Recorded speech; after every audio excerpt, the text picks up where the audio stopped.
événements. L'abbé Jean Baron.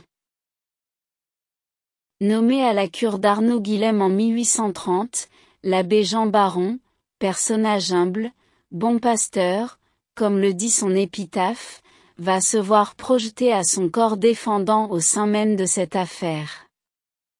Même si les comptes rendus du conseil municipal du village ne font jamais état des événements et de l'agitation qu'ils ont provoqués au sein de la population, l'abbé Baron sera cité, une fois, au cours de la réunion du 1er novembre 1859, où un des sujets traités sera la reconstruction de l'église. Monsieur le maire prend la parole, rappelle au conseil ainsi constitué que les habitants de cette commune se sont imposés de grands sacrifices en prestations volontaires, en argent pour la reconstruction de l'église, en cela la population n'a fait que seconder le zèle de monsieur le curé Baron, notre pieux pasteur lequel s'est imposé lui-même de grands sacrifices de toute nature. On connaît d'ailleurs ses goûts simples, aussi ses besoins pour sa personne sont insignifiants car ce qu'il n'a pas donné aux pauvres qu'il aime tant, il l'a réservé pour la maison de Dieu. Vous savez messieurs, a dit encore monsieur le maire, que l'église tombe de vétusté et que sa reconstruction était devenue nécessaire, même urgente. La population donc, stimulée par l'exemple et la générosité de son pasteur, s'est empressée aussi de répondre à sa voix et l'église s'est élevée comme par enchantement puisqu'aujourd'hui elle est comme terminée. On voit ainsi que l'abbé Baron avait la confiance méritée de toute la population.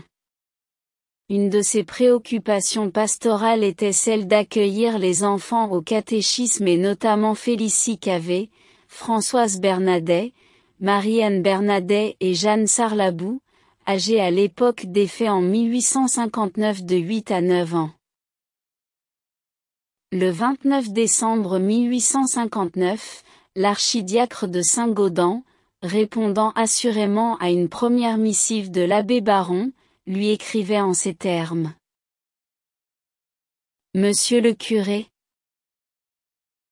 si les pouvoirs que vous me demandez étaient un simple témoignage de confiance, je serais heureux de vous les accorder, mais, dans les conjonctures actuelles, cette concession serait de ma part une reconnaissance implicite des faits extraordinaires qui attirent les étrangers dans votre paroisse, où, il me convient de garder, relativement à cette affaire, une attitude plus prudente jusqu'à plus informée.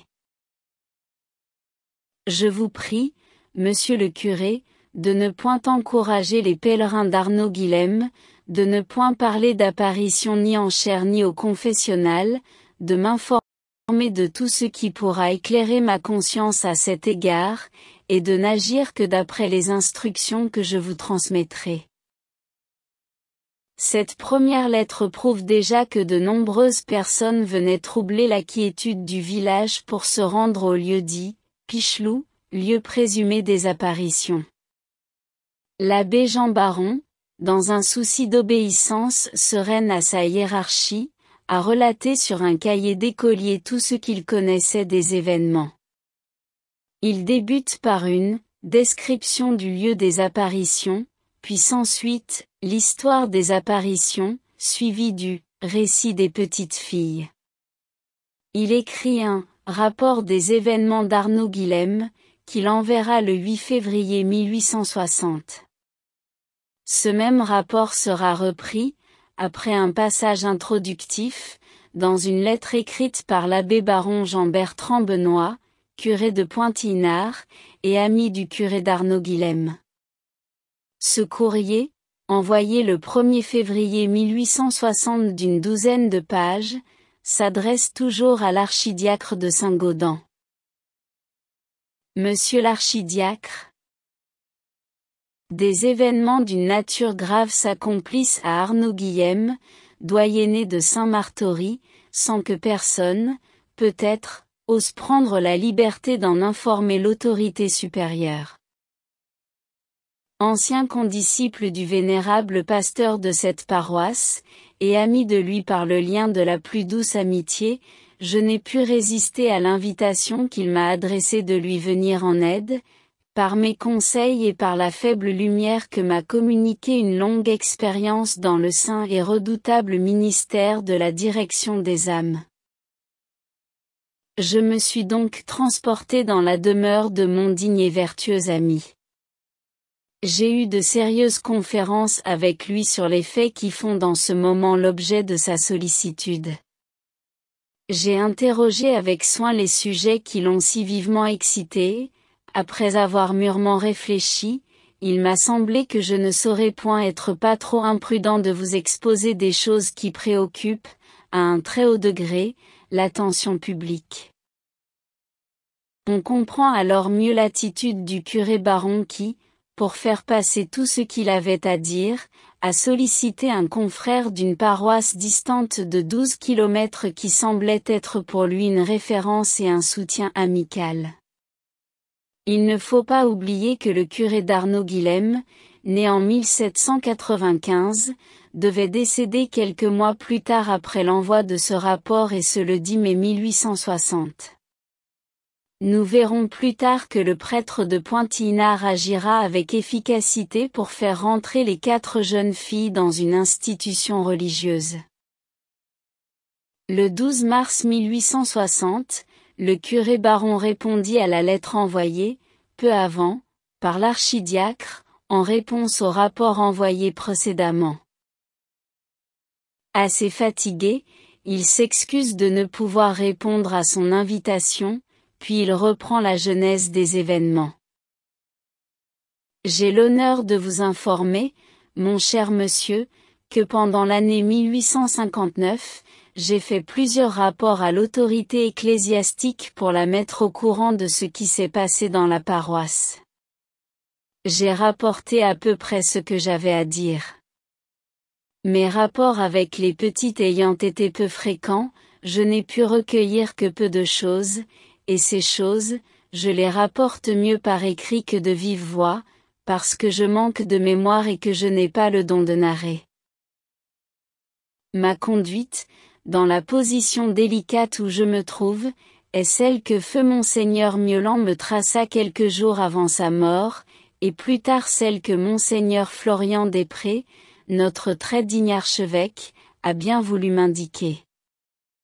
J'ai pris garde de trop me prononcer, ni pour, ni contre, de peur d'avoir l'erreur, si malheureusement elle existait, ou de choquer le sentiment religieux du peuple, lequel, selon Monseigneur Miolan, est une chose bonne et utile au bien des âmes.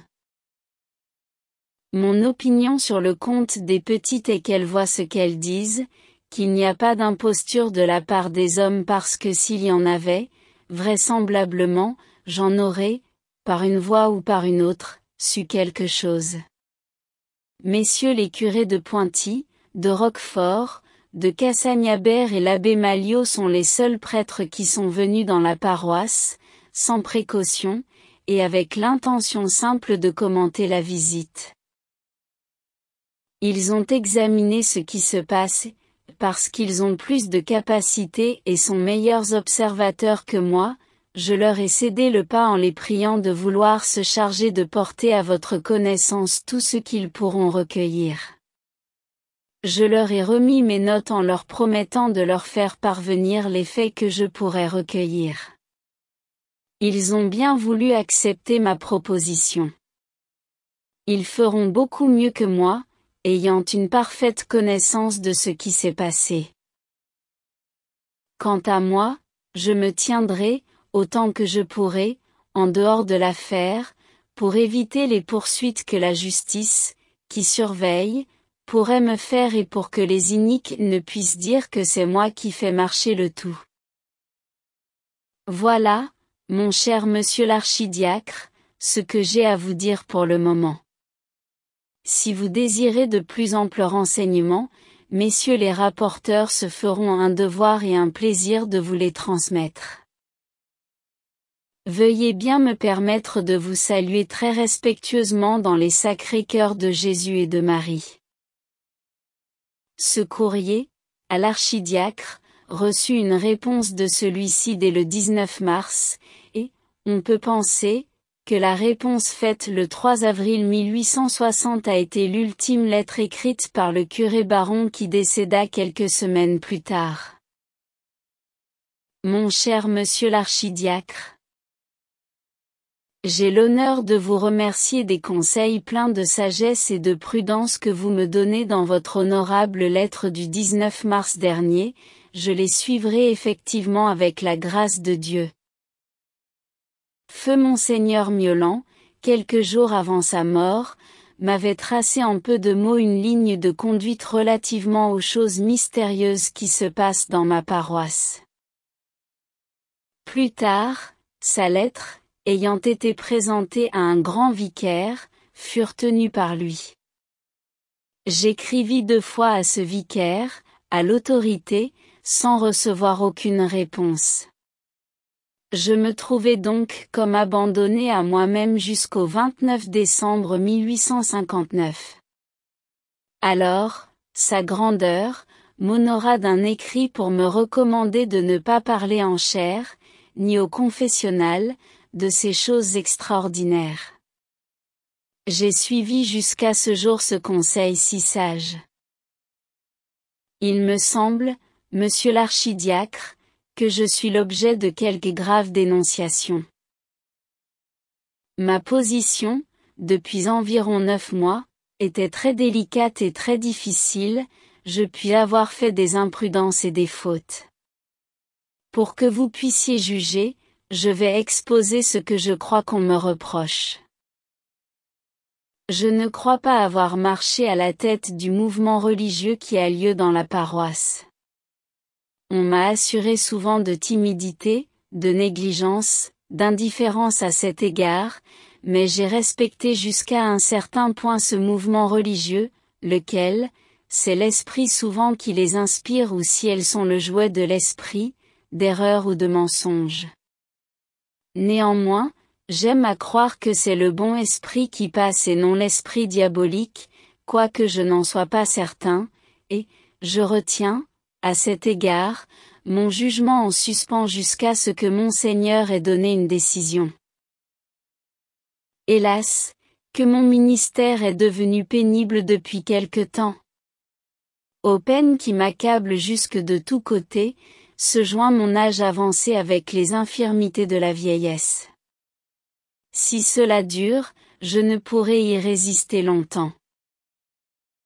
L'abbé Jean Baron est décédé le 10 mai 1860 et enterré dans le petit cimetière qui jouxte l'église du village. Il sera remplacé par le curé Chipron qui, nous le verrons plus tard, aura pour tâche de faire oublier cette affaire à tous les paroissiens, et même au-delà. Plusieurs personnes, parmi les anciens du village, m'ont rapporté avoir toujours entendu de la bouche de leurs parents ou grands-parents, que dans la poche du curé Baron décédé, on retrouva un mot, écrit de sa main, où on pouvait lire « Les petites disent la vérité ».